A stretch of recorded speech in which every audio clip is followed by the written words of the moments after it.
bienvenue and welcome to 150 Days of Winter. Hello! 7 screws, 1 plate.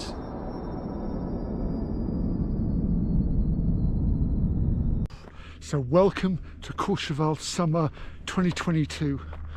Well, hopefully I'll be able to give you a little bit of news about what's going on. Okay? As you can see, up at the top of the Saulire, absolutely perfect day. Mont Blanc in the background, looking very magnificent and white. Everything else, amazing. The glaciers in the distance, still covered in snow.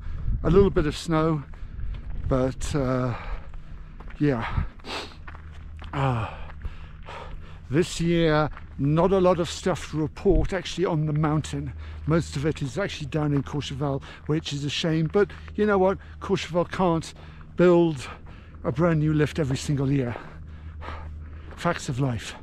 Anyway, because of that, let's go and look at the top of the Saulire cable car to give you an update on that. Okay, so if you remember last October, while stress testing the Saulire, Courchevel managed to destroy the telepherique. Not only did they damage the actual cars, but they also damaged the superstructure of the top and at the bottom. From what I understand, they are going to start work on repairing it this summer, but it won't be open next winter. It'll be open the winter next, which I guess makes sense.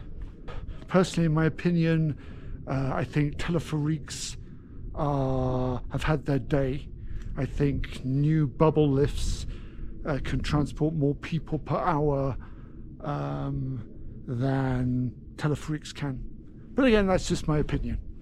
So why do we head down to the bottom? And of course, down at the bottom station of the Saulire, you can see that there's a lot more damage done to the superstructure down here when the thing came in. I wouldn't like to be the one to try and fix it. Anyway, enough about that. Let us go to the altiport. Okay, so behind me is the iconic altiport in Courchevel. Nothing is being done structurally to it this year. However, something is more being done titular to, so to speak. After, I think, over a year's worth of lobbying, they are going to change the name of the Courchevel altiport to include the man who started the first airline to land here back in the 60s. And without him, I don't think the altiport would be half of what it is today, which I think that is a good thing. So in the future, they will be, you can still call it the Courchevel altiport, as long as you don't call it the James Bond altiport or anything like that. No, it's the Michel Ziegler Courchevel altiport. And I think it's a fitting tribute to such a pioneer of aviation in the mountains. Let us head back into town. So behind me is the Hotel Pomme de Pin, or should I say the remains of the Pomme de Pin. As you can see, it has been completely and utterly gutted. Windows out, interior out, the restaurant on the roof completely destroyed, the terrace completely gone. And after about a month of destruction, they then stopped. I have a feeling that somebody complained and it's now gone back for adjudication or whatever it is that you do. But suffice to say that Courchevel is minus 1 4-star hotel for next season. Let's move on. And of course now that brings us to the K2 Palace Hotel, which of course if you equate monetary values to luxury, it is the most luxuriant hotel in Courchevel. And business must be doing very well because the K2 Palace has purchased 2 chalets which were next door, which are being demolished to make way for 5 new suites for the hotel, which apparently were incredibly popular. So if you were previous clients of, I'm going to say, Scott Dunn or Kaluma Travel, who stayed in the Ermine and Chinchilla chalets, well, you should look away right now because, well, basically they're not there anymore. Yeah, basically gone, disparu, vanished. Of course, that brings us to Courchevel's biggest eyesore. I'm going to say the sight you see whenever you come into town on the right hand side, standing proud from everywhere else. I don't know what to say. You know what?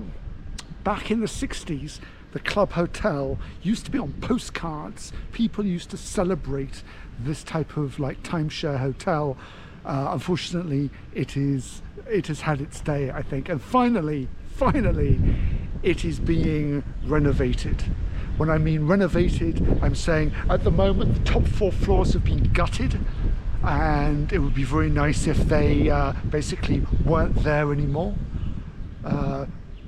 The swimming pool out front is going. I think so is some of the shops, and I think they're putting parking underneath it. A huge plus when it comes to, you know, getting rid of something that should have been knocked down absolutely years ago. And behind the Club Hotel, probably in some ways trying to replace the rooms that they are going to lose, although I'm not 100% sure, they have of course built this 5-story block out of sight, which of course is a good thing. Now let us head down to 1650 for 2 little things. Behind me is a gap where used to stand, for those who have been coming to Courchevel a long time, Rocky's Bar. The property was called Les Avals, and as you can see, it has completely disappeared. Yeah, completely been knocked down, and will probably look something like the style of the building next to it. So, end of an era of Ski Olympics, Rocky's Bar. Anyway, let's move on. And of course, finally, that leads us to possibly what is the biggest hole being built or being dug this summer, and that is up just above 1650 in Ariondaz, where they are building an underground car park. Okay, if you look up there, you can see where the old level of the earth, where everyone used to park their cars above. Now, of course, they're putting 2 or 3 stories down here, and it should make parking for all the people who live in these apartments a lot easier. My God, someone's actually making sense. Oh dear. Anyway, that is it, I think. So there you have it, some of the stuff that's going on in Courchevel this summer. If you have any comments, leave them down below. If you'd enjoyed this, click the like button. If you would like to support the channel, click the subscribe button. And on that, I will see you all in the next video. Ciao.